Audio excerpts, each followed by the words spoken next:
So now we finally know why Kunimitsu always wore a mask. She's a butterface. You have to be careful with those butterface ninjas. You never know what might be hiding behind the smoke screen. I'm going to be honest with you guys, it's about 3:30 a.m. here in Japan. I was just having a late night snack and a drink, and then Kunimitsu leaked.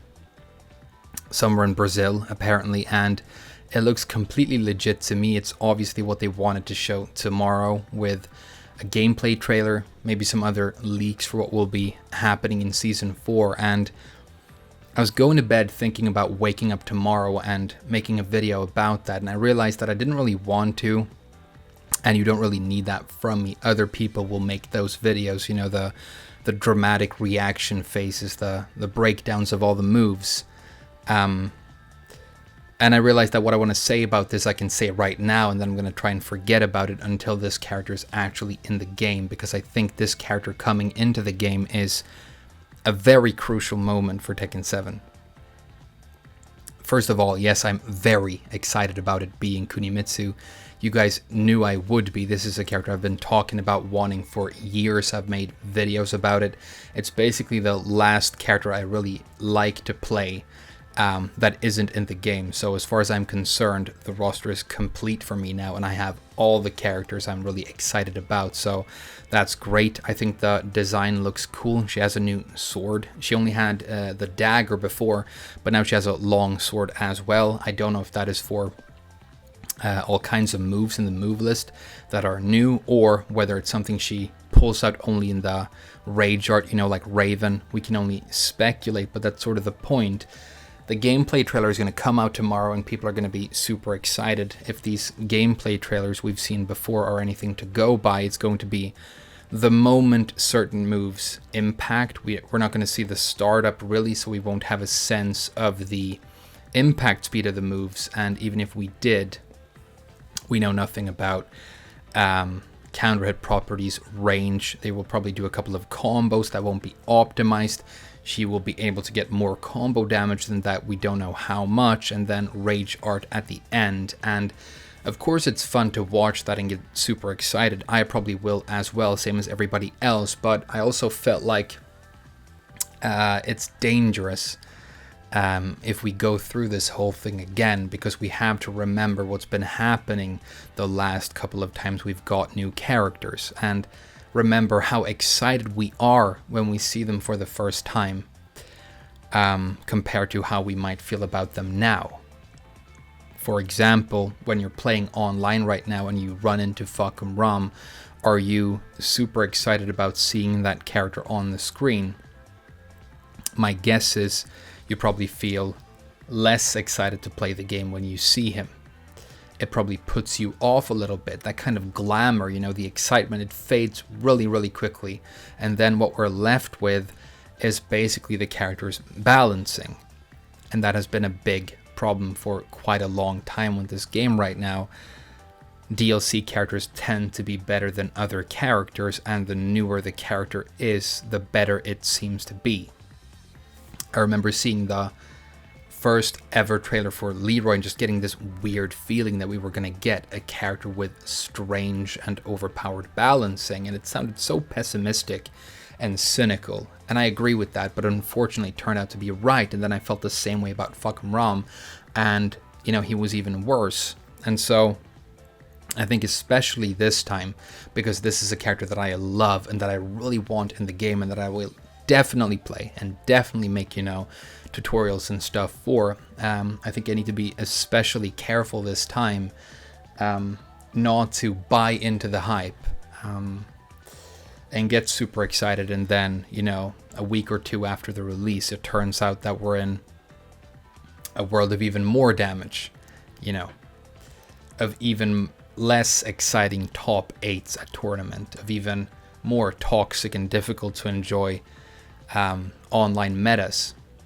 So I am sorry that this is sounding so very cynical and tired. I am very happy about this. I just don't think the game will survive us going through this whole thing all over again. And that is why I'm going to take it really easy until I see some numbers and have some some concrete information and long discussions with other players about what is actually going on with this character.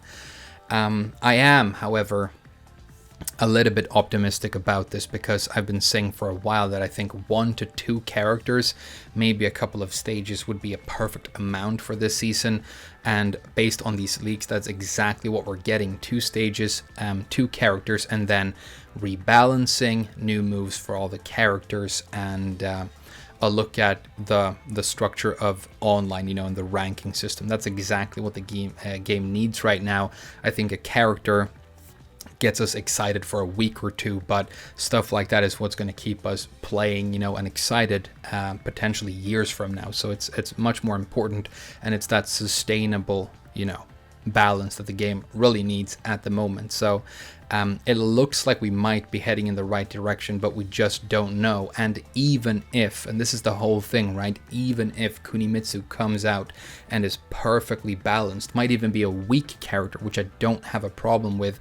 You can make weaker characters work and have fun with them. It's much better for the game to have an undertuned character, I think, than another overtuned one at this moment. But even if she comes out and she's fine, we still have all the other balance issues in the game to think about. And when we're releasing a new season and everybody wants new fun stuff to do, it's kind of difficult when you have to slash the power of some characters so dramatically. The people who like to play those characters won't be happy about that. And so season 4 might be, this sort of medicine that is going to be difficult and a bit bitter to swallow, but we might all have to be willing to swallow for the sustainability of the game. It can't all be hype and excitement and trailers and DLC characters and guest characters.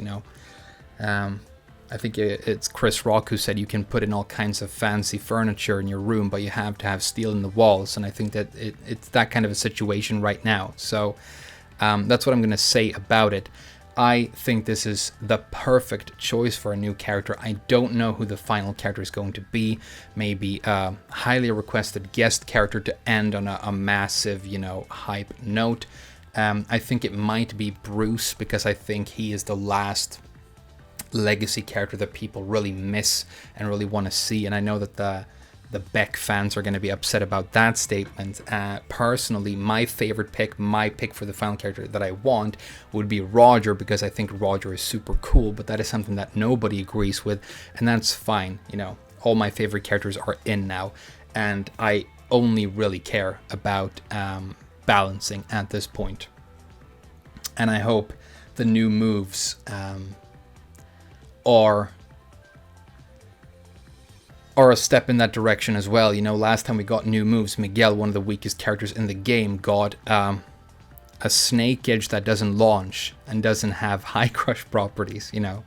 A serious contender for the weakest move in the game. Katarina, another weak character, got that weird back two that you've probably never seen a single player use ever. It's another candidate for one of the worst moves in the game. And so I think it's an opportunity to patch up some of the weaknesses of some characters, maybe give something fun to characters who are overpowered to make them feel better about the fact that you have to nerf some aspects of them. But there it is. I could go on rambling about this all night, but I think I've made my point. So I'm sorry if it sounded a little bit sour, but I just want to try and be very sober about the situation right now.